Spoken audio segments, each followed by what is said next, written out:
안녕하세요. 킴킴 변호사의 호변입니다. 네, 안녕하세요. 김킴 변호사의 김변입니다. 김변님, 예, 돈 좀 빌려줘. 얼마나 필요해? 3개? 3개? 300원? 3억.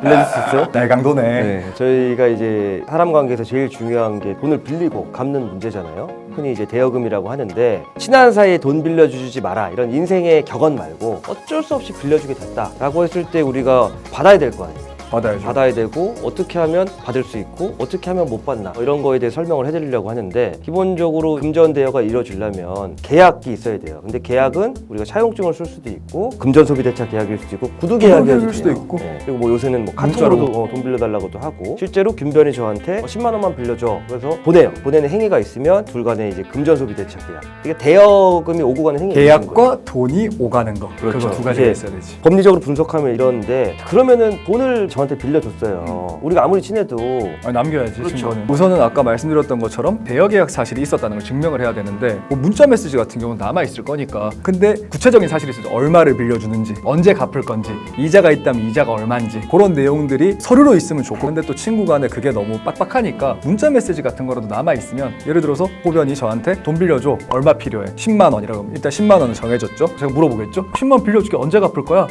봐서. 그러면 이제 대여 계약이 애매해지는 거예요. 그러면은 못 받을 수 있어요. 받기는 받는데 법적으로 기간이나 방법 같은 게 좀 복잡해지게 되는 건 두 번째는 이제 돈을 보내는 문제인데 돈을 현금으로 줬었을 때 나중에 너 10만 원 언제 줄 거야? 무슨 소리 하시는 거죠? 10만 원? 저 아세요? 증거가 안 남아 있잖아요. 계좌이체 그건 확실하게 남아 있는 거니까 호변 계좌로 10만 원이 갔다. 그리고 아까 말했던 거 계약 사실이 입증이 된다. 호변 돈을 안 준다. 그럼 이제 법원에 소장을 접수하러 가는 거죠. 그렇죠. 그 카카오톡 문자 메시지 내역을 캡처하고 돈을 보낸 송금 내역을 법원에 제출하면 돈을 받기 위한 모든 입증 사실이 구비가 되는 거예요. 그런데 여기서 이제 많은 분들이 궁금해하시는 게 돈 빌릴 때 꼭 공증 받아야 돼? 공증이 말이 신빙성 있어 보이죠. 뭔가 공증하면 모든 게 다 해결날 것 같고 약간 뭐 그런 느낌을 좀 갖고 계시는 것 같더라고요. 공증은 뭐냐면요. 공증 인가를 국가에서 줘요. 특정 뭐 요건을 갖춘 변호사 사무실이나 공증인가 사무실에 주는데 제가 김변한테 돈을 10만 원 빌리면서 차용증을 썼어요. 호변이 김변한테 돈을 10만 원 빌리고 다음 달 말일까지 갚겠음. 이 차용증은 내가 만들어 가는 거고 공증 사무실에서는 뭘 하는 거냐면 실제로 돈을 빌리는 사람과 돈을 빌려주는 사람이 실제 이 계약 행위를 했다. 그거를 국가에서 인증해주는 개념이에요. 사실은 거기에서 그치는 게 아니고 금전에 관한 공증 문서가 있으면 소비대차 계약에 관한 따로 재판을 안 하고 제가 만약에 이행기가 변제기가 됐는데 안 갚으면 어떻게 하실 거죠? 원래 같으면은 이 공증을 안 받은 상황이면 재판을 해서 아까 얘기한 우리가 그렇게 해야 되는데 이 공정 증서가 있으면 나라에서 돈을 빌려준다는 그 계약이 있었고 실제로 돈을 줬다는 것까지 그걸로 입증이 되기 때문에 그걸 가지고 그냥 강제 집행 예를 들어 가지고 호변에 통장을 압류한다거나 그렇죠. 아니면 뭐 호변에 부동산이 있으면 호변 부동산을 뭐 강제 집행을 넘긴다거나 뭐 그런 방법들이 경배를 넘긴다거나. 그렇죠. 이제 별도로 판결문이 필요 없는 거예요. 근데 아까 우리가 얘기한 공증이 없는 상태는 법원에 가서 소장을 접수하고 몇 달의 시간을 걸려가지고 판결문을 받으면 그걸로 바로 집행되는 게 아니고 그걸로 집행문을 또 받아서 집행을 해야 되는 번거로움이 있어요. 시간도 많이 걸리고 일단 재판 하나 끝났는데 아무리 짧게 잡아도 6개월 이상을 잡아야 되기 때문에 그 6개월의 기간이 공정증서가 있으면 없어지게 되는 거예요. 그렇기 때문에 일회적으로 굉장히 빠르게 해결할 수 있는 게 있는데 문제는 만약에 호변이 저한테 돈을 빌려달라 그래요. 근데 뭐 금액이 커요. 만약에 액수가 아무리 커도 친한 친구인데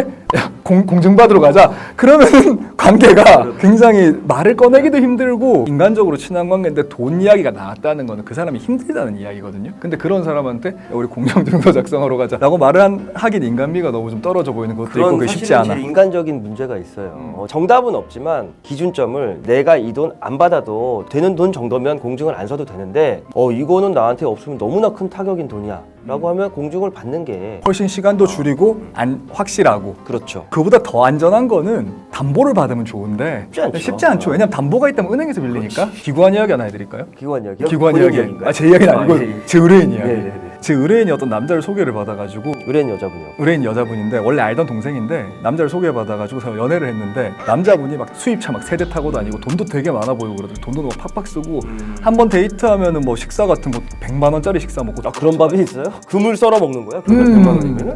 어느 날 갑자기 얼굴이 막 사색이 돼서 와서는 여자분이 왜 오빠 무슨 일 있어? 그러니까 오빠 급하게 1억이 필요한데 6천만 원은 구했는데 4천을 못 구해. 전형적인 케이스잖아요. 정말 항상 돈 빌려달라 그럴 때 그런 특수관계에서는 나 얼마 필요한데 그중에서 한 70%는 구했는데 30%가 없는데 얼마 되는 만큼만 빌려주면 안 돼. 그래 빌려줬어요. 실제로 한 4천만 원 되는 돈을 빌려줬어요.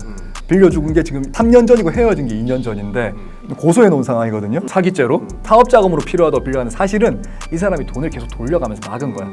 근데 심지어 그 남자는 유부남이었어. 기고하네. 기구하죠. 그래서 지금 4천만 원 가운데 지금 2천까지는 받았어요. 남녀간에 돈을 빌려주거나 아니면 뭐 친구간에 돈을 빌려줄 때 사실 떼인다는 마음까지 먹고 그 액수를 빌려주는 정도가 좋은 것 같아요. 금전대여 관계가 생성되는 데 있어서 금액이 조금씩 커지는 관계가 있어요. 대표적인 방금 얘기한 남녀 관계.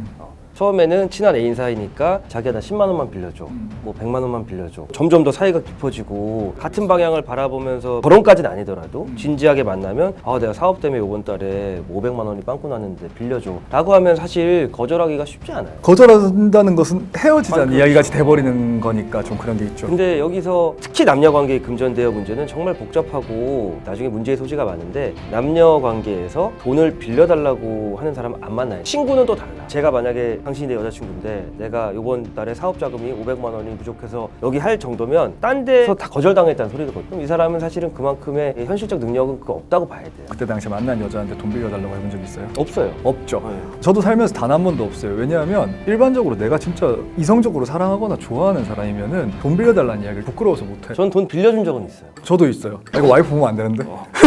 저는 있고 심지어 나는 헤어지고 나서였어. 내가 근데 아직 좀 마음이 남아있었어. 남아있었어요. 나 그거 안다. 들었다 옛날에. 근데 불현듯 연락이 오는 거예요. 오빠 나 미안한데 100만 원만 빌려줄 수 있어 그러더라고. 그 5배 보낸 그거 아니야? 아니에요. 5배 아니에요. 5배 아니에요. 3배 3배. 3배 보냈어? 아 멋있다. 근데 진짜로 남자다. 100만 원만 빌려줘라고 했는데 마음의 정리가 이제 되고 있는 상황이었는데 한편으로 얄밉기도 하면서 아 얘가 오죽하면 나한테 돈을 빌릴까라는 생각이 들었어요. 100만 원에 해결될 일이면 나한테 굳이 빌릴까? 나한테 100만 원만 빌리고 딴 데 가서 더 빌리려는 거 아닐까? 아 진짜 그런 생각을 했어. 내가 그때 실제로 보낸 게 그거보다 몇 배 되긴 했는데 아까 얘기한 기준점 내가 이 정도 못 받아도 괜찮다고 하고 보낸 거예요. 사람들이 날 뭐 오지랖이다 그게 그 금액이야? 아니 나한테는 그만큼의 역사가 있는 사람이었으니까. 부자다. 당신한테도 그 정도는 잘릴 수 있어 내가. 아 나한테? 빌려줘. 그러니까 공증 없이. 그러니까 내가 스스로 물론 기준점은 다르지만 내가 학생 때 10만 원 빌려주고 못 받는 거 지금 100만 원 빌려주고 못 받는 게 그때와 지금이 비슷할 수 있어요. 사람 각자 경제 소득에 따라서. 그렇기 때문에 한 번도 마음이 불편하거나 그런 적이 없어. 내가 스스로 한 거기 때문에. 근데 인중에는 계속 땀이 나는 거 같은데. 마지막으로 돈을 만약에 이렇게 땀이 나죠. 돈을 만약에 못 받았다. 제일 좀 직접적이고 효과적인 방법이 뭐냐면 결국은 뭐 공정증서든 판결문이든 받아. 그 다음에 통장을 압류했는데 아무것도 없어. 그러면 초본을 떼볼 수 있잖아요. 판결문 가지고. 동사남유집행 드라마에 나오는 빨간 딱지 붙이는 거. 행막장. 그걸 하면 웬만한 돈은 나와. 그러니까. 왜냐면 실제 내가 살고 거주하고 있는 있으니까. 공간인데 집에 왔는데 집행관들이 막 와가지고 침대 이거 돈도 안 되는데 다 붙여. 당장에 그거 없으면 내가 못 살잖아. 처분도 못해. 그러면은 얼마라도 나와. 빼지도 못하잖아. 못 떼면은 집에 손님을 일단 못 부르게 되잖아. 만약에 자녀가라도 있으면은 부끄럽잖아요. 저 땀 아직도 나나요? 근데 아니 좀 마음이 좀 아파 보여요. 아니야 괜찮아. 아니야 나 실예를 든 거야. 난 너무 괜찮아. 그러면 혹시 그러면 돈 받으셨나요? 아 저요? 아니 그냥 증여예요 그거는. 안 받았어요. 빌려준 것도 아니라 오빠 빌려줘 이건데. 상황 되면 갚을게라고 했는데 이미 상황이 안 좋은 줄 알고 받을 생각을 못해서 포기. 처음부터 그런 생각이요. 구재수 씨 보고 있다면 그래도 갚는 게 맞지 않을까? 그게 멋있어요. 나는 뭐 제가 멋있으려고 얘기한 건 아니고요. 이렇게 사실은 금전 대여라는 게 우리가 인간관계라는 이상 어쩔 수 없이 발생해요. 얼마나 급하면 얼마나도. 빌려달라 하겠어 발생하고. 사실. 그건 것 같아요. 확실한 건 내가 포기할 수 있을 정도의 돈만 빌려줘라. 혹시 그 선을 넘는다면 공증이나 담보를 받아라. 그거는 맞는 것 같아요. 만약에 이 기준점을 넘는 돈을 빌리는데 내가 그때 김변한테 돈을 빌릴 때 야 호변 그래도 우리 친구지만 이거 확실하게 공증 서주라고 했는데 제가 거절하면 저는 이상한 사람입니다. 사실. 그거는 정말로 양심도 없는 거지. 사람이에요. 그리고 또 하나 더 팁을 드리자면 그 사용 용도를 받는 것도 되게 좋아요. 예를 들어가지고 호변이 저한테 나 사업상 자금으로 필요해라고 500만 원을 빌려가면서 제가 이제 받는 거예요. 사업상 용도로 500만 원. 어떤 사업 용도로. 근데 그 돈을 가지고 가서 막 술 먹고 뭐 밥 먹고 그냥 써버렸어요. 그 자체로 사기가 성립이 되거든요. 만약에 나중에 돈을 못 받을 때 상대방 재산 없을 때 또 최대의 무기는 사기로 고소하는 게 또 최대의 무기긴 하니까. 돈 거래를 안 할 수는 없지만 이왕에 하는 거 적어도 돈을 빌려줄 때 흔적을 남기자. 전화를 할 때 녹음을 해도 돼요 사실. 그럼 녹음을 하는 건 불법이 아니니까요. 녹음을 하던 문자 메시지 내역을 확보를 하던 그리고 제일 바보 같은 짓은 돈을 현금으로 주는 거. 그건 안 돼요. 현금으로 절대 주면 안 돼요. 못 받는 거. 줄 생각이면 그냥 현금으로 주면 되는데. 혹시 그러면 호변이 김변한테 돈을 빌리는데 나 지금 신불자라서 계좌 못 쓰니까 내 동생 계좌를 보내줘 라고 할 때 궁금증이 들잖아. 보내줘도 돼요. 그 계좌는 상관없어요. 입증돼요. 그래도 내가 빌렸다는 게 하니까 절대로 현금 거래 하지 마시고 요 두 가지만 최소한 가지고 계시고 마지막 하나는 내가 감당할 수 있는 기준선에서만 하자. 그거를 마음 상해하는 사람은 언젠가는 큰 트러블이 있을 사람이다. 그지. 양심도 없는 없는 사람이죠. 아무튼 저희의 슬픈 얘기 잘 들었고요. 전 슬픈 이야기까지는 네, 아니에요. 뭐 저희- 멋있는 얘기. 나 이렇게 눈물을 남자다. 나 아직도 나나요? 인중도 눈물 흘리고 있어요. 그럼 아무튼 다음 시간에 더욱더 알찬 콘텐츠로 찾아뵙기로 하겠습니다. 이왕 이렇게 된 거 구독, 좋아요 좀 많이 해주시고요. 인중만 보여. 다음 시간에 뵙겠습니다. 감사합니다. 안녕히 네. 엠마! Rent a car you can't afford. Put on a song that we both know. Let your hair out in the wind. Put the pedal to the floor. Flame your lighter, take a smoke. Put your broken rib off. Wafers on. Doesn't matter if the sun goes down. We'll still be up, still be up. Don't care about the place we